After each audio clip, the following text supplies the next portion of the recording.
Cerita horor ini diangkat dari sebuah kisah nyata.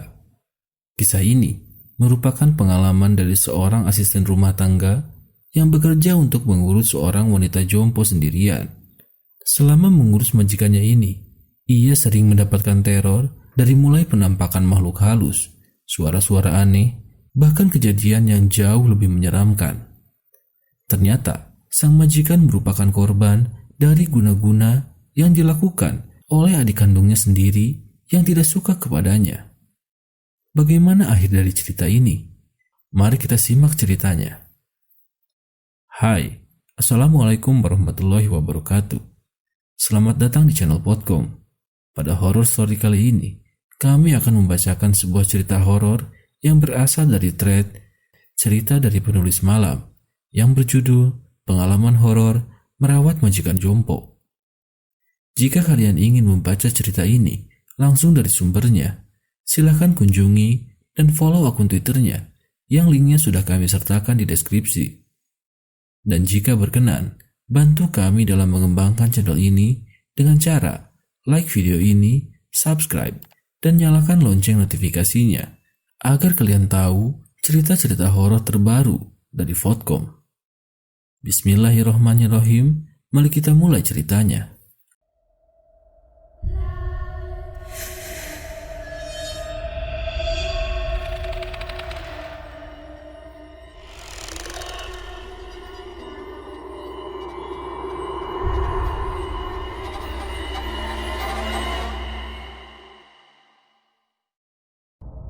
Suatu pagi, Yayasan Penampungan Tenaga Kerja ART, tempat Purwati tinggal, didatangi beberapa orang tamu yang akan memilih calon ART.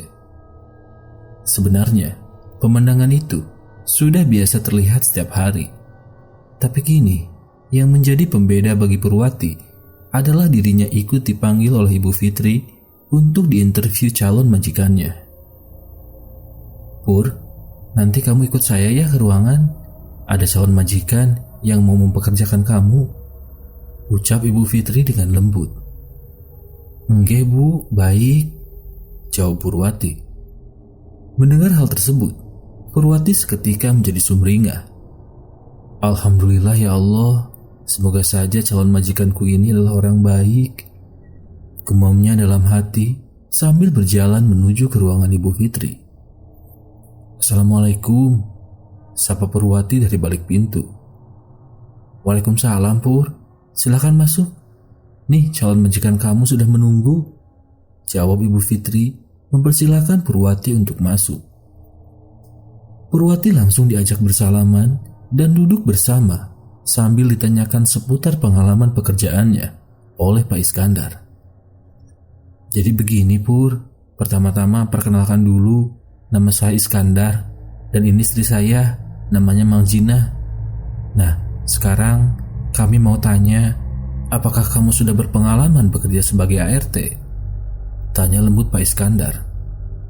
Nganu Pak, saya jujur saja, saya belum pernah berpengalaman sebagai ART, tapi insya Allah untuk pekerjaan sehari-hari seperti memasak, mencuci, menyetrika, dan bersih-bersih itu sudah menjadi kebiasaan saya Pak di kampung, tutur polos Purwati. Oh begitu ya, gak apa-apa sih kalau memang kamu belum berpengalaman bekerja. Kebetulan di rumah saya sudah ada 3 ART lain yang terlebih dahulu bekerja. Mungkin mereka bisa sedikit mengajari kamu pekerjaan rumah di sana. Yang penting kerja kamu jujur, rajin, dan cekatan, jawab Ibu Maljina. Oh iya, gajimu per bulan besarannya 600.000. Itu belum termasuk bonus jika kami puas dengan kinerja kamu. Kamu tidak perlu khawatir soal makanan. Apa yang kami makan, pastilah kamu juga ikut makan. Dan berikutnya mengenai peralatan mandi dan sebagainya, kami sudah siapkan. Jadi uang gajimu bisa utuh untuk kamu kirimkan ke kampung, ataupun bisa kamu simpan untuk tabungan kamu, terang Pak Iskandar. Seketika, Purwati langsung terkesima mendengar gajinya yang saat itu bisa dibilang di atas rata-rata ART pada umumnya. Tanpa banyak bertanya-tanya dan tanpa ragu, Purwati pun menyepakati tawaran kerja tersebut Lalu ia segera mengemasi pakaiannya untuk pindah ke rumah Pak Iskandar. Sesampainya di rumah Pak Iskandar, Purwati dibuat terkesima dengan kemegahan rumah serta garasi mobil yang terisi oleh beberapa mobil mewah milik Pak Sutri tersebut. "Ayo Pur, silakan masuk. Di dalam sudah ada Yatmi, Riri dan Tiwi. Mereka akan mengajari kamu," ajak Ibu Maljina sambil menepuk bahu Purwati. Iya Bu, maaf. Maaf Bu, saya melamun. Saya melamun melihat rumah Ibu," jawab Purwati dengan lugu. Purwati langsung diajak berkeliling rumah milik Pak Sutri majikannya itu, serta diperkenalkan kepada 3 orang anaknya. Singkat cerita, selama Purwati 7 hari bekerja di sana, tidak ada kesan aneh ataupun hal yang mencurigakan dari rumah itu. Semua pun berjalan dengan apa adanya, sampai pada akhirnya Purwati dipanggil oleh Pak Iskandar serta Ibu Maljina untuk berbicara. "Jadi gimana Pur perasaan kamu bekerja di sini?" tanya Pak Iskandar berbahasa basi. "Alhamdulillah betah Pak. Saya kerasan sekali tinggal di rumah Bapak dan Ibu," jawab Purwati. Begini Pur. Maksud kami memanggil kamu ke sini, sebenarnya kami ingin memberitahu kamu jika besok kamu dipindah kerjakan di rumah ibu saya. Maaf ya kalau terkesan mendadak, karena pengasuh ibu saya tiba-tiba pulang kampung," jelas Pak Iskandar. Belum sempat Purwati bertanya, Pak Iskandar melanjutkan kembali ucapannya. "Kamu gak perlu khawatir Pur. Ibu saya ini sudah benar-benar lumpuh kondisinya, bahkan tidak bisa berbicara. Untuk makan pun harus dibantu melalui selang. Tugas kamu hanya memberi makan dan obat tepat pada waktunya. Lalu kamu harus mengganti pakaian atau popoknya dan membersihkan tubuhnya 2 hari sekali. Selama kamu kerja di sana, gaji kamu akan kami berikan kenaikan 2 kali lipat dan uang bonus lebih dari 3 ART lainnya. Di sana kamu pun bebas untuk masak makanan kamu sendiri, karena ibu saya sehari-hari sudah saya siapkan makanan khusus untuknya," terang Pak Iskandar. Purwati kemudian menyanggupi pekerjaan tersebut dan ia segera diantarkan oleh Pak Tanto yang merupakan supir Pak Iskandar menuju ke rumah sang ibunda yang letaknya pun tidak jauh dari rumah Pak Iskandar. Mungkin hanya sekitar kurang lebih 15 menit untuk mencapai rumah ibu Pak Iskandar. Dalam perjalanannya, Pak Tanto memberikan pertanyaan yang sebenarnya agak membuat perasaan Purwati agak tidak karuan. "Pur, apa kamu sudah yakin mau mengurus Ibu Sulis?" tanya Pak Tanto tiba-tiba. "Sudah Pak. Emangnya kenapa Pak? Kok tanyanya begitu?" tanya balik Purwati. Enggak kok. Cuma kalau boleh saya berpesan, kamu simpan ya nomor handphone saya. Kalau kamu ada apa-apa, kamu bisa menelepon saya melalui telepon rumah di sana. Oh iya, dan lagi jika makanan, obat-obatan, atau perlengkapan kebutuhan Ibu Sulis habis, kamu juga bisa segera menghubungi saya," ucap Pak Tanto. Begitu menginjakan kaki di rumah sang ibunda Pak Iskandar, seketika bulu kuduk Purwati merinding. Ada hawa lembab sekaligus tercium bau busuk yang menyengat di rumah besar tersebut. Gambaran dari rumah itu pun terkesan seperti rumah angker yang tidak terawat. Sangat berbeda suasananya dengan rumah Pak Iskandar. "Nah Purwati, ini rumahnya Ibu Sulis. Kamu gak usah heran kalau rumah ini seperti tidak terawat, karena memang setiap pekerja yang ada di sini hanya berfokus untuk mengurusi Ibu Sulis saja. Sebelum saya pulang, saya akan tunjukkan dulu kamar kamu, sekaligus saya akan kasih tahu kamu dulu letak-letak tempat penyimpanan yang ada di sini," ucap Pak Tanto sambil menunjukkan kamar Purwati, sekaligus memberitahu tentang perkakas atau peralatan untuk Ibu Sulis. Saat Purwati mengamati ruang demi ruang yang ada di rumah milik Ibu Sulis, mata Purwati tertuju dengan penampakan banyaknya daun kelor yang ditempel-tempel di sudut-sudut dinding serta di palang pintu. "Pak Tanto, ini maksudnya apa ya? Kok banyak daun kelor yang ditempel di sini?" tanya Purwati penasaran. "Saya nggak bisa menjelaskannya sekarang, tapi nanti saya akan kasih tahu kamu kalau memang waktunya sudah tepat. Sekarang saya mau pulang dulu ya. Dan ini sudah saya bawakan juga daun kelor untuk kamu simpan. Simpan daun ini di bawah bantal kamu saat kamu mau tidur ya Pur. Jawab Batanto dan langsung segera bergegas meninggalkan rumah Ibu Sulis. Perasaan Purwati semakin tidak karuan saat mendengar ucapan Pak Tanto yang masih menjadi misteri. Sekaligus ia cukup syok melihat keadaan rumah yang terkesan sangat menyeramkan dan agak gelap walaupun hari masih siang. Purwati mencoba menarik nafas panjang dan berdoa dalam hati. Ya Allah, hamba mau mencari rezeki. Semoga Engkau meridhoi jalan hambamu ini ya Allah, agar hasil yang hamba peroleh menjadi berkah bagi hamba dan keluarga hamba. Amin. Baru saja untayan doa terucap dari bibir Purwati, seketika ia mendengar benda jatuh yang berasal dari lantai 2. Dengan setengah berlari, Purwati menuju ke lantai 2 dan memastikan tidak ada barang jatuh, serta memastikan Ibu Sulis masih berada di atas kasur. Loh, tidak ada yang jatuh. Alah, mungkin itu kucing atau tikus yang ada di atas plafon, gumam Purwati. Sambil menunggu jam makan siang, Purwati menghabiskan waktu untuk membersihkan rumah tersebut, serta mencopot beberapa daun kelor kering di beberapa sudut dinding walaupun tanpa disuruh.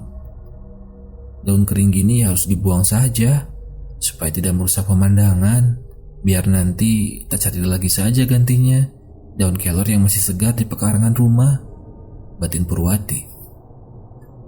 Setelah Purwati selesai bersih-bersih rumah, ia segera beranjak ke dapur untuk mempersiapkan oatmeal instan untuk makan siang Ibu Sulis beserta dengan obat-obatannya.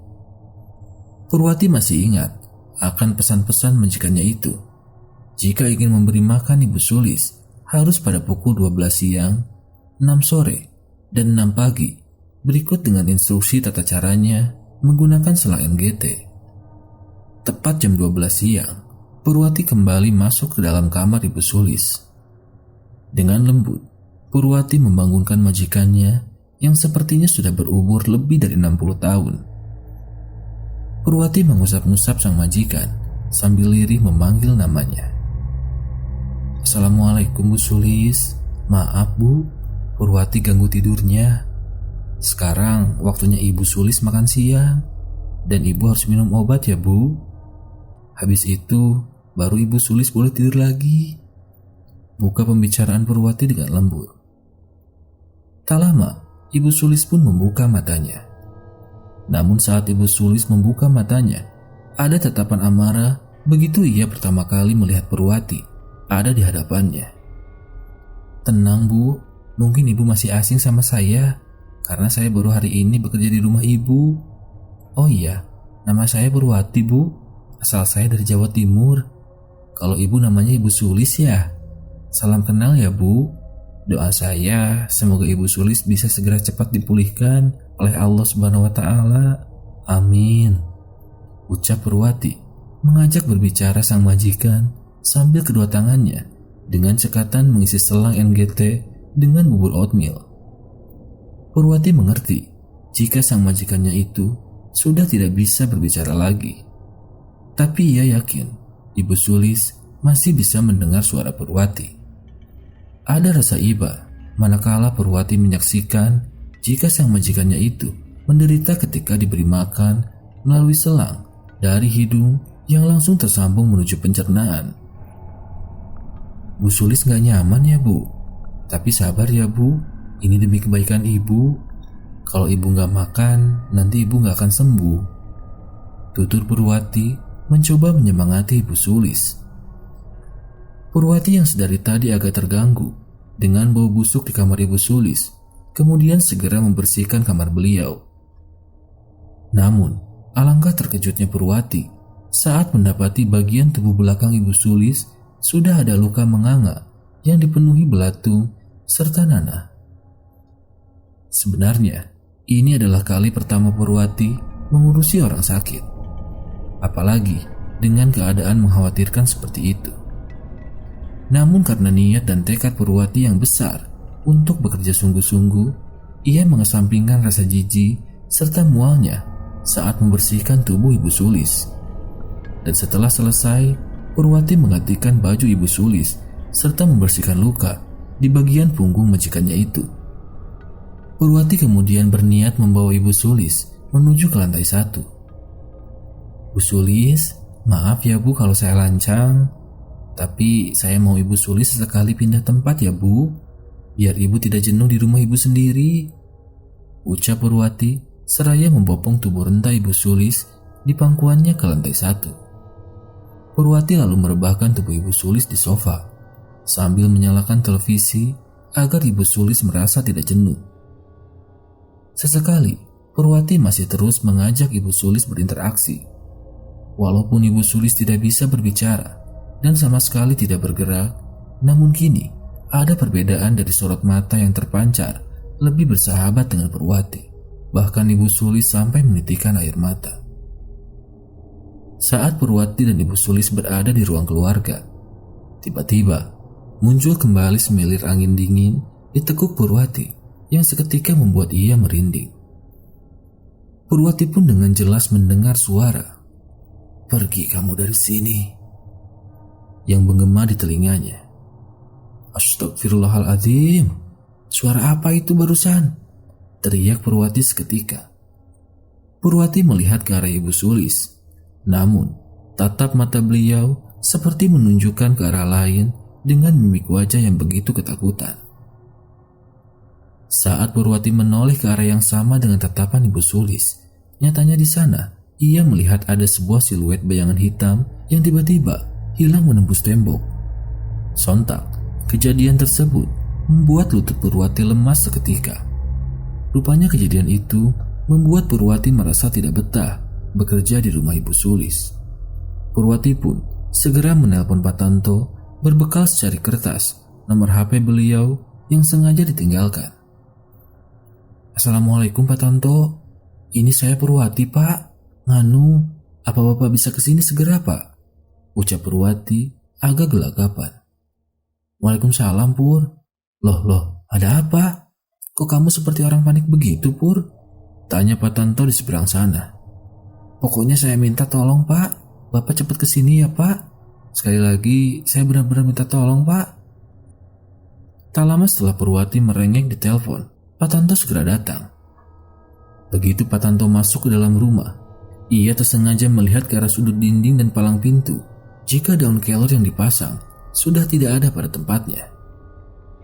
"Pur, apa kamu tahu kemana daun-daun kelor yang ditempel di dinding itu?" ucap Pak Tanto dengan panik.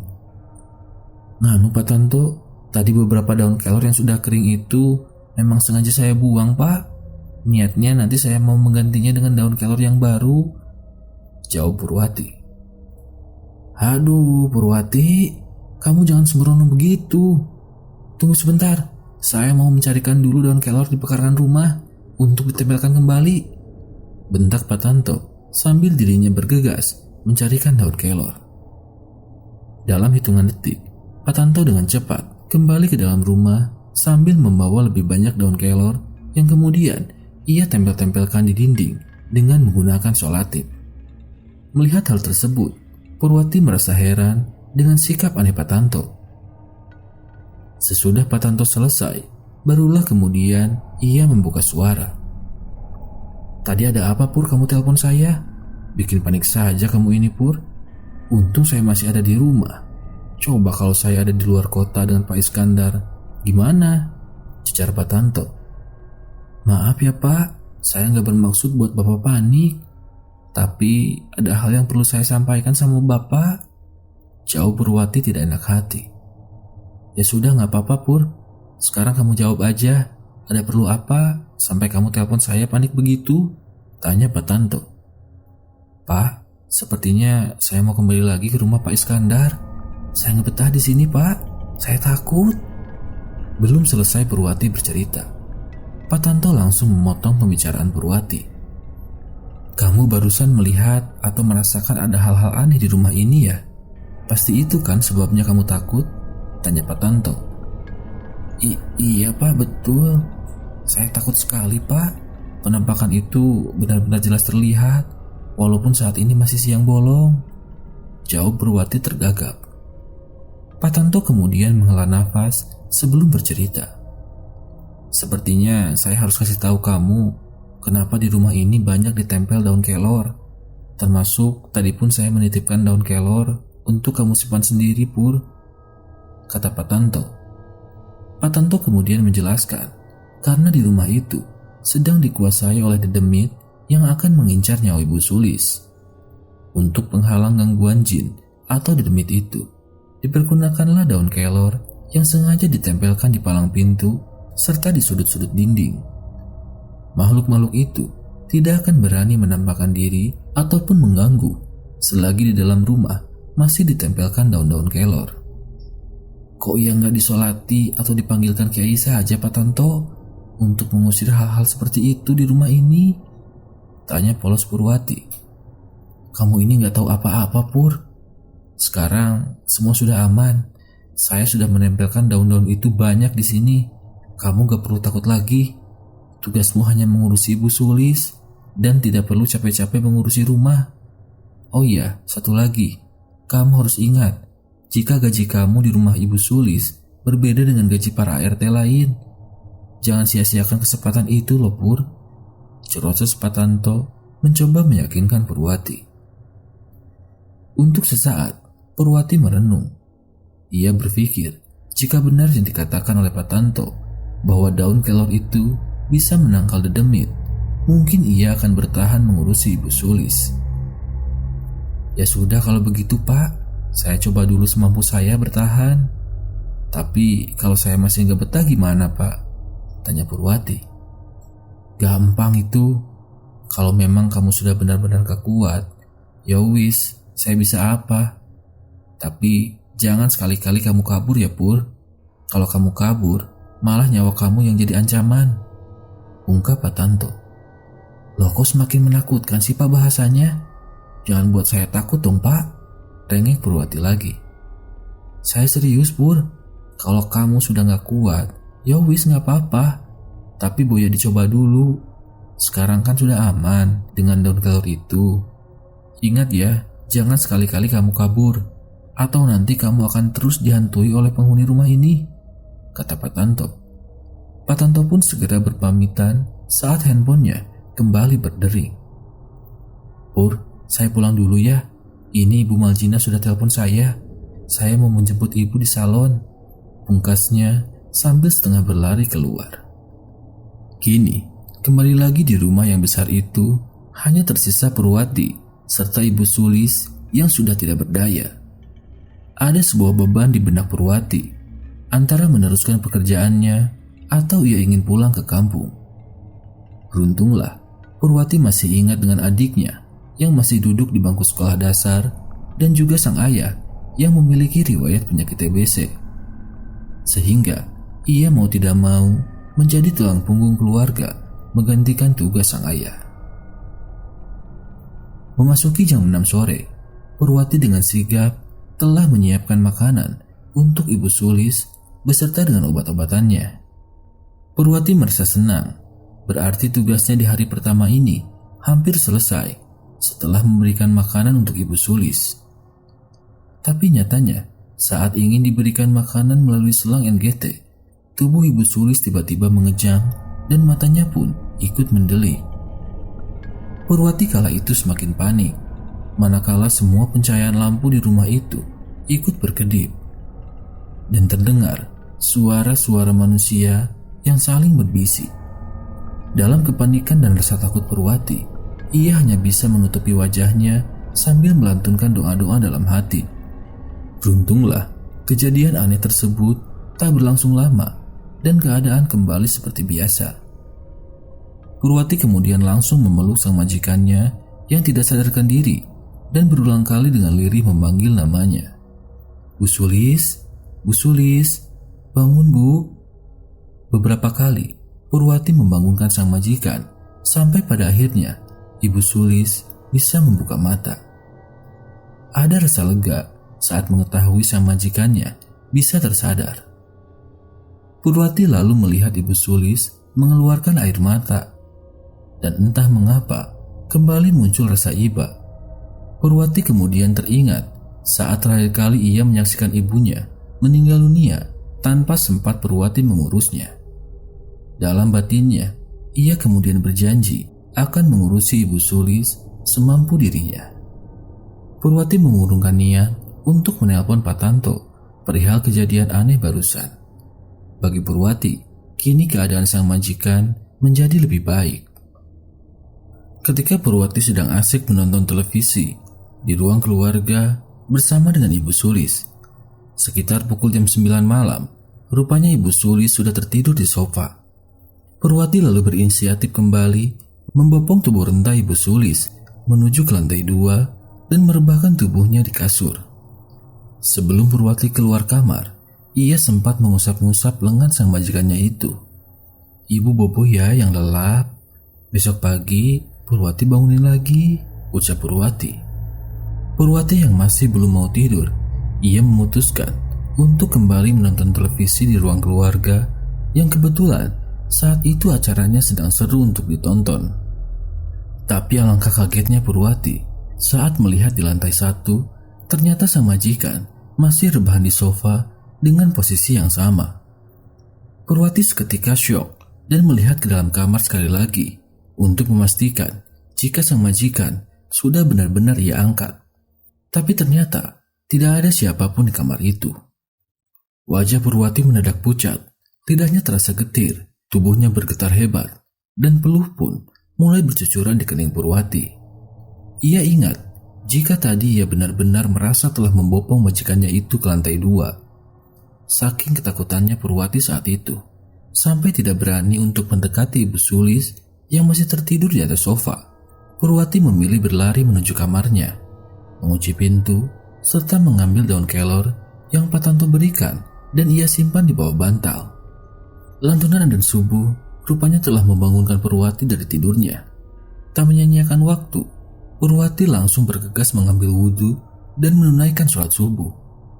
Dalam doanya, ia dengan tulus membacakan doa untuk kesembuhan sang majikan, serta ia minta dikuatkan agar bisa bertahan bekerja di rumah Ibu Sulis. Setelah puas ia berkeluh kesah dengan Sang Maha Penciptanya, Purwati kembali ke ruang keluarga untuk melihat keadaan Ibu Sulis. Ibu Sulis masih tertidur lelap dengan dengkuran pelan yang terdengar di atas sofa. Purwati langsung mendekati Ibu Sulis sambil menyapa serta mengusap-ngusap lengan Ibu Sulis. "Selamat pagi Bu Sulis. Maaf ya Bu, Purwati semalam malah tinggalin Ibu tidur di sini. Ibu harus tidur di sofa gara-gara Purwati." Ternyata suara lembut Purwati tidak sengaja membuat sang majikannya itu terbangun. Sambil menunggu jam 6 pagi untuk Ibu Sulis sarapan, Purwati terus mengajak sang majikan berinteraksi dengan cara mengajak sang majikan berbicara tentang kehidupan Purwati di kampung dan juga curahan hati Purwati. Ibu Sulis mencoba merespon ucapan Purwati dengan mengedipkan mata dan tatapannya kini semakin nanar seperti menahan tangis. Setiap kali Purwati melihat ibu, rasanya hati Purwati sedih sekali. Purwati selalu teringat akan almarhumah ibu kandung Purwati yang kini sudah meninggal, Bu.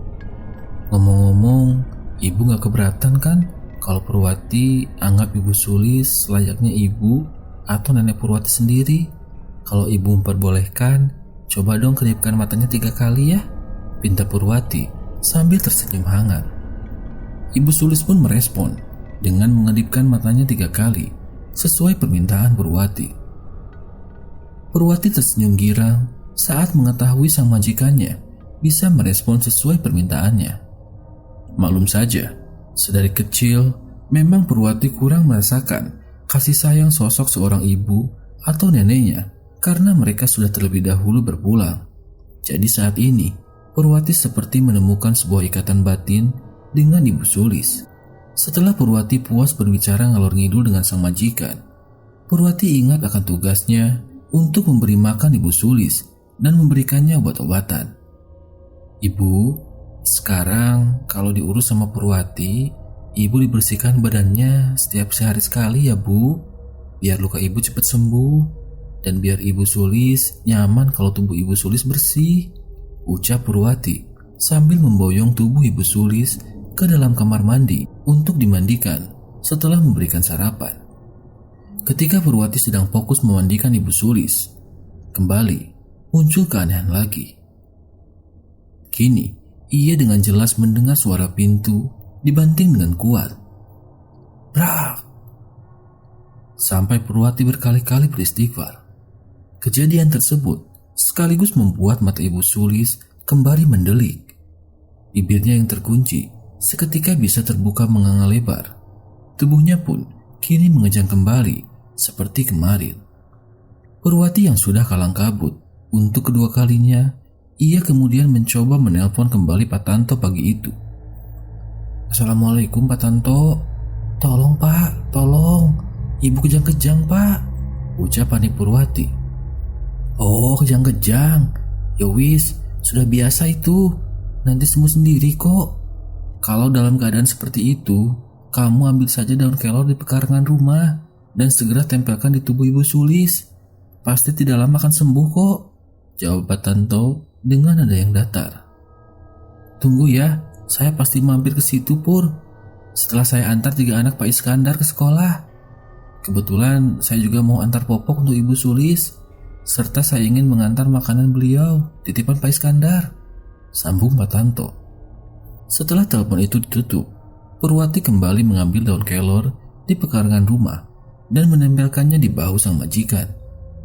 Anehnya, begitu daun kelor ditempelkan, Ibu Sulis berhenti kejang-kejang dan tubuhnya kembali terkulai lemas seperti tak sadarkan diri. Sekitar 30 menit kemudian, Pak Tanto datang sambil membawa 1 kantong plastik belanjaan penuh. Assalamualaikum Pur, ini saya bawakan titipan untuk Ibu Sulis, panggil Pak Tanto.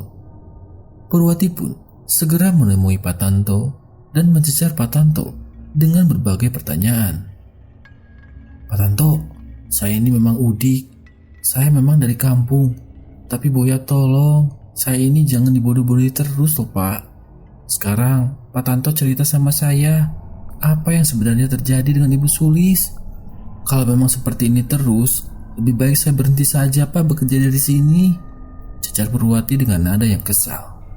Sini duduk Pur, saya jelasin kalau memang kamu mau tahu.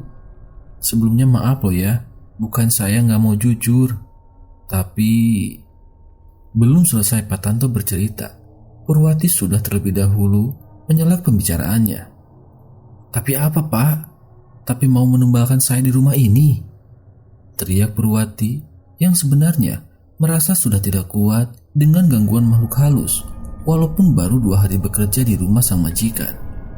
Hush, jangan keras-keras Pur, nanti terdengar Ibu Sulis. Baiklah, saya akan jujur sama kamu tentang rahasia besar keluarga ini. Pak Tanto kemudian menjelaskan jika dahulu ia sudah bekerja lama di keluarga Ibu Sulis. Dan ternyata Pak Iskandar bukanlah anak kandung dari Ibu Sulis, melainkan anak adiknya yang bernama Pak Bisono. Bu Sulis dan suaminya bisa dibilang sukses dalam usahanya, mempunyai banyak toko material di beberapa titik. Oleh karena kebaikan hati Ibu Sulis, ia tidak ingin mengecap kesuksesan itu sendirian. Ibu Sulis turut mengajak sang adik, yaitu Pak Bisono, yang memang saat itu keadaan keuangannya jauh di bawah Ibu Sulis. Bertahun-tahun bekerja bersama sang kakak membuat Pak Bisono mantap ingin membuka usaha sendiri. Berbekal sejumlah modal yang digelontorkan oleh Ibu Sulis, Pak Bisono pun akhirnya berhasil membuka usaha toko material yang sama. Belum selesai sampai di situ saja kebaikan hati Ibu Sulis, ia pun sukarela memerintahkan Pak Tanto untuk berpindah majikan ke adiknya, yaitu Pak Bisono, supaya membantu mengembangkan usaha yang baru dirintisnya. Awalnya Pak Tanto jelas menolak keinginan Ibu Sulis, namun Ibu Sulis selalu berucap, "Tolong saja adik saya dulu ya Tanto, dia kan baru menggeluti dunia bisnis, saya mau dia juga sukses seperti saya." Mendengar hal tersebut, Pak Tanto pun menjadi luluh hatinya. Ia akhirnya bekerja dengan Pak Bisono untuk membantu usaha yang masih dirintisnya. Setelah beberapa waktu bekerja dengan Pak Bisono, sifat-sifat aslinya mulai terlihat.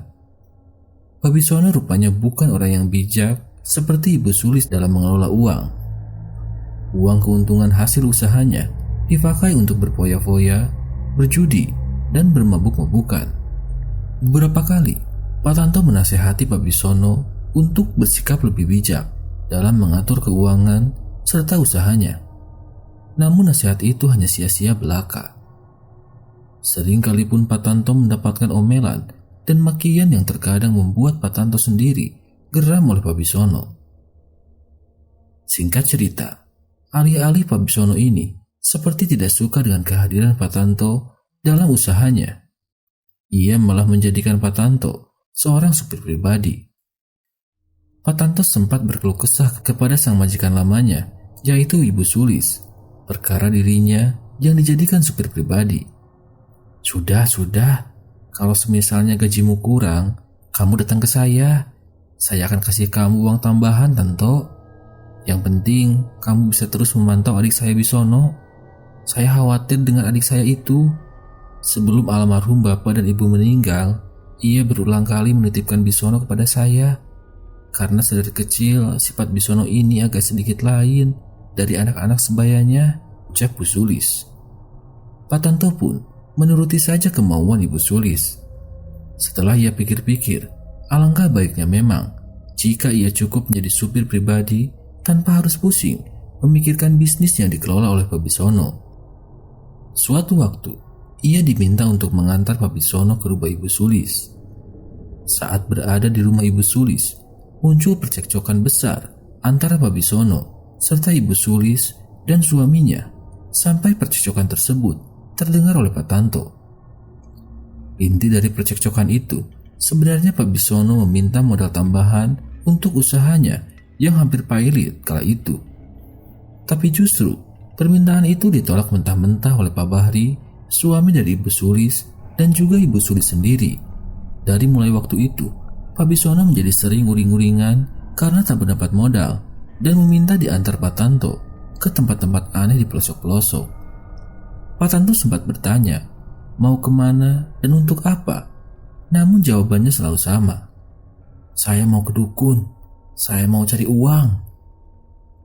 Kala itu, Pak Tanto hanya mengikuti saja suruhan Pak Bisono untuk mengantarnya berkeliling, mencari dukun ampuh.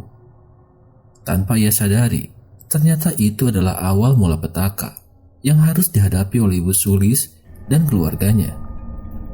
Di sisi lain, anak sulung Ibu Sulis secara tiba-tiba sakit kejang-kejang saat ia di kampus. Namun nahasnya, nyawanya sudah tidak tertolong dalam perjalanan menuju rumah sakit. Berselang 2 tahun kemudian, menyusul anak bungsu Ibu Sulis yang juga meninggal akibat kejang-kejang. Bak tidak ada habisnya cobaan untuk Ibu Sulis.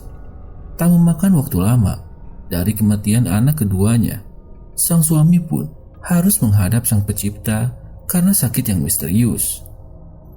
Mencium ada suatu gelagat aneh. Beruntunglah dengan cepat Pak Tanto menyadari jika ini ada kaitannya dengan Pak Bisono yang mencari-cari dukun untuk kekayaan. Pak Tanto segera memberitahu kepada Ibu Sulis jika kematian anak dan suaminya ada guna-guna ilmu hitam di belakangnya. Saat itu, Ibu Sulis masih tidak percaya. Namun akibat teror ilmu hitam yang perlahan Ibu Sulis sendiri rasakan, ia pun meminta untuk segera dipanggilkan semacam kiai ataupun yang mengerti akan ilmu kebatinan untuk mendoakan serta membentengi pagar rumahnya. Hal tersebut rupanya tidak membuat perubahan di dalam kehidupan Ibu Sulis. Ia malah menjadi sering didatangi sosok orang tinggi besar hitam, berbulu, dan bertaring yang selalu menghantui Ibu Sulis. Diam-diam, Pak Tanto yang merasa bersalah pun kembali menemui satu persatu dukun yang pernah didatangi oleh Pak Bisono. Dan salah satunya ditemukan fakta baru dari salah satu dukun. Itu adalah pesugihan tukar guling. Ini adalah pesugihan yang banyak berhasil dilakoni. Majikanmu itu telah berhasil melakukan pesugihan tukar guling dengan cara menumbalkan sosok orang yang dibencinya. Mendengar itu, Pak Tanto tersentak.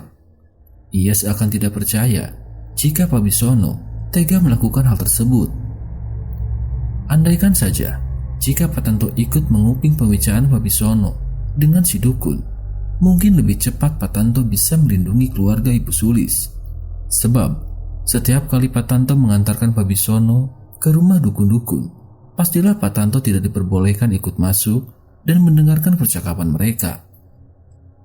Kini semuanya sudah hampir terlambat, dan Pak Tanto pun hanya bisa mencari penangkalnya. Bisa saja, tapi saya sendiri tidak bisa memastikan jika korban pesugihan tetap akan selamat. Dia pasti akan mati oleh si iblis. Namun dengan adanya penangkal itu, hidupnya bisa lebih lama.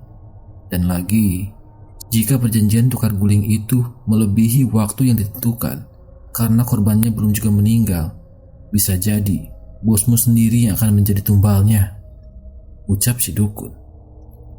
Dukun tersebut lalu memberikan sehelai daun kelor.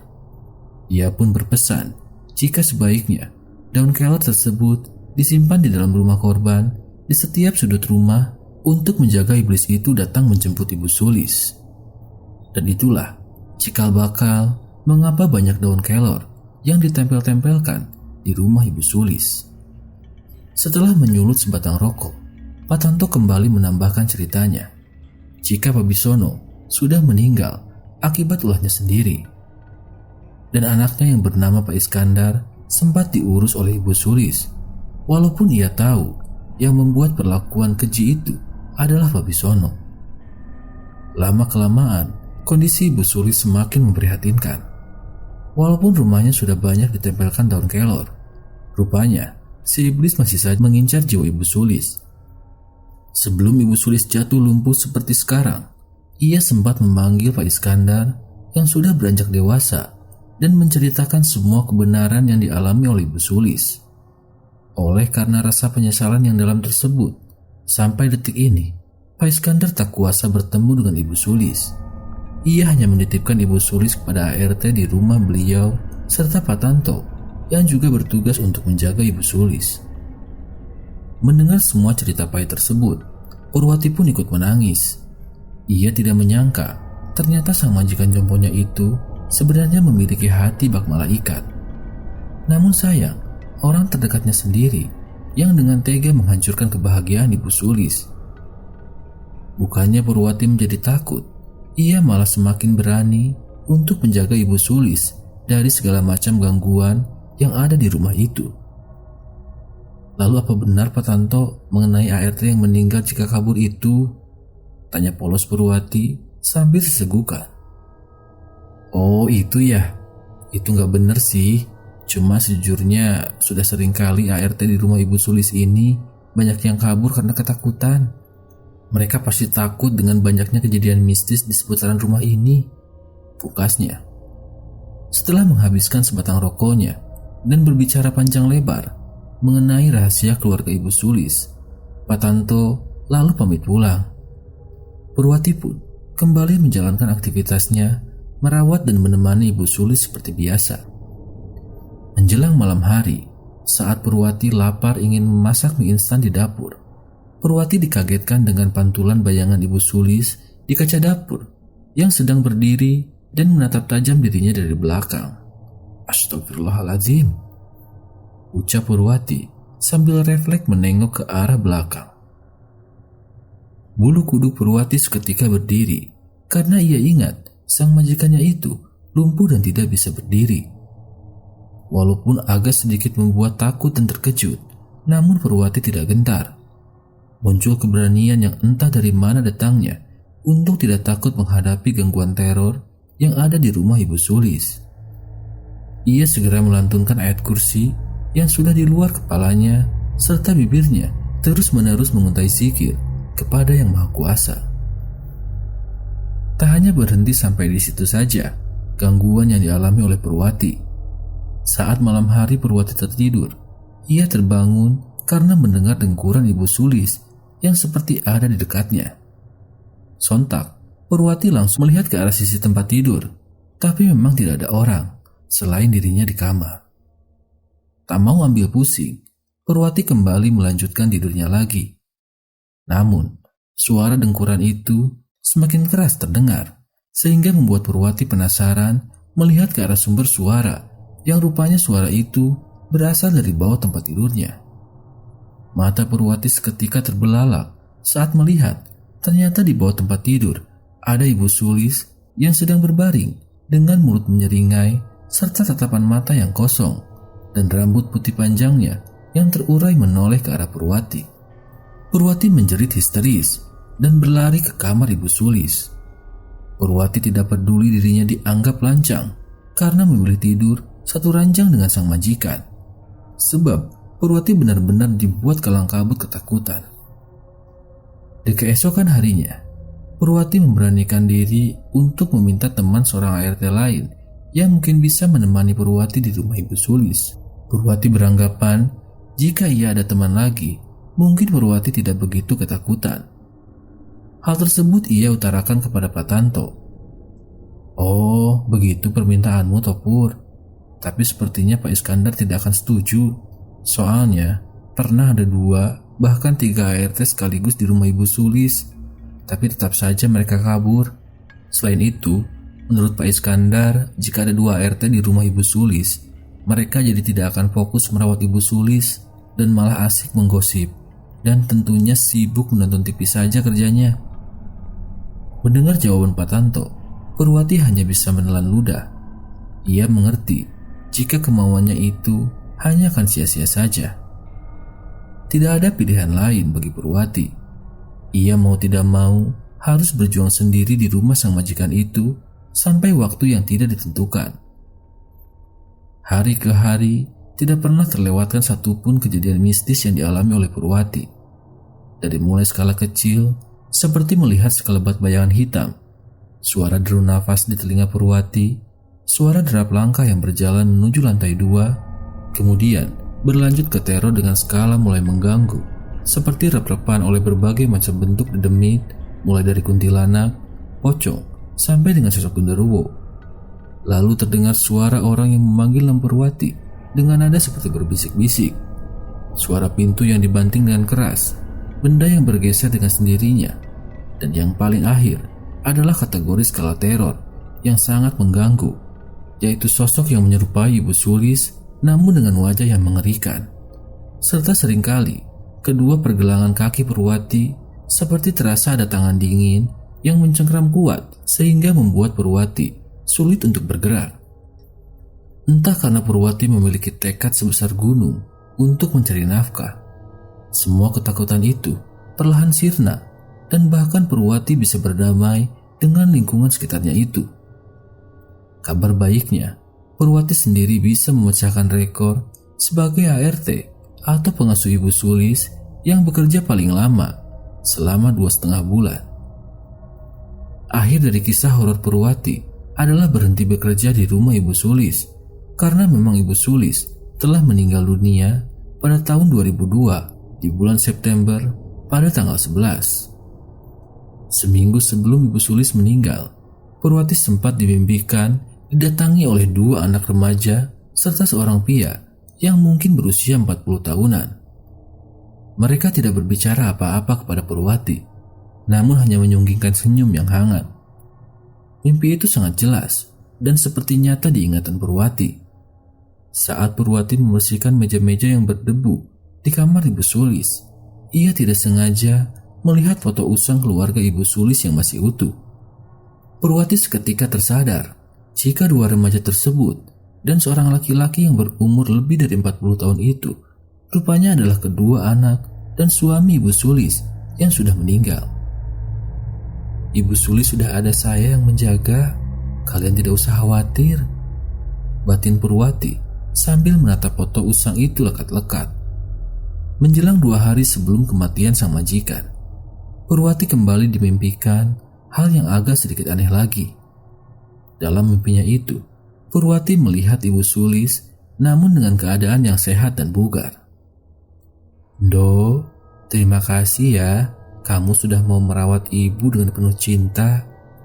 Di akhir hayat ibu bahagia sudah menemukan orang yang tulus hatinya, mau merawat ibu walaupun dalam keadaan lumpuh.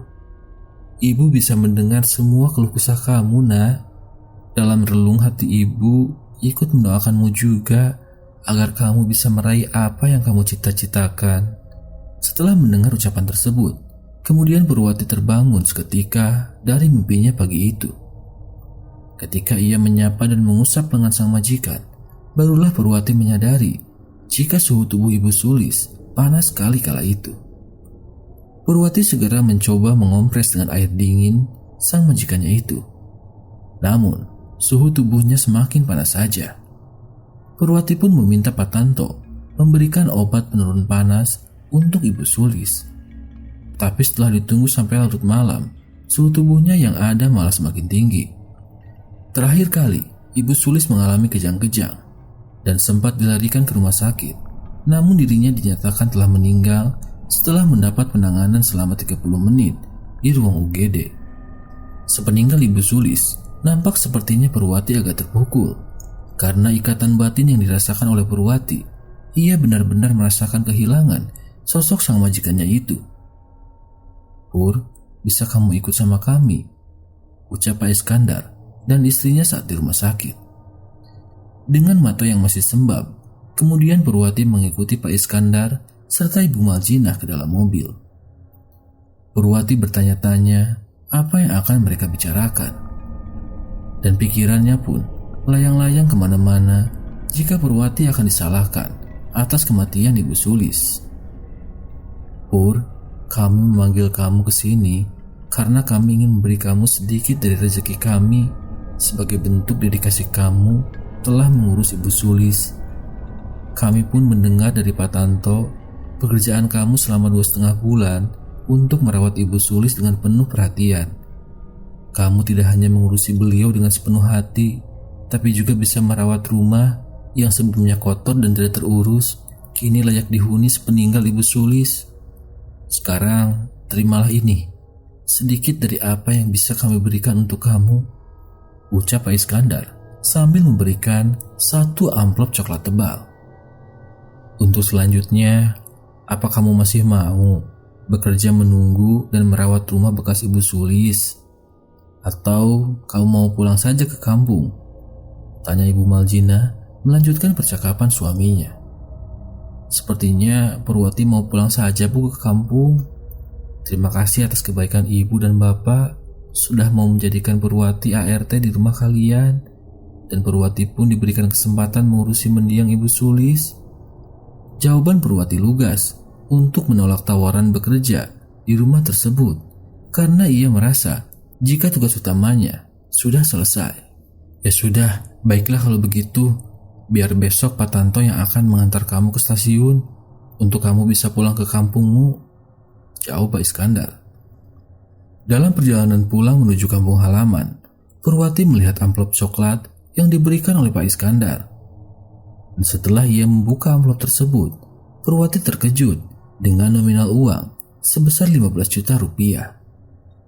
Purwati pun menggunakan uang tersebut untuk membeli ternak dan sawah yang pada akhirnya modal tersebut bisa ia gunakan sampai dengan hari ini. Dan ceritanya pun selesai.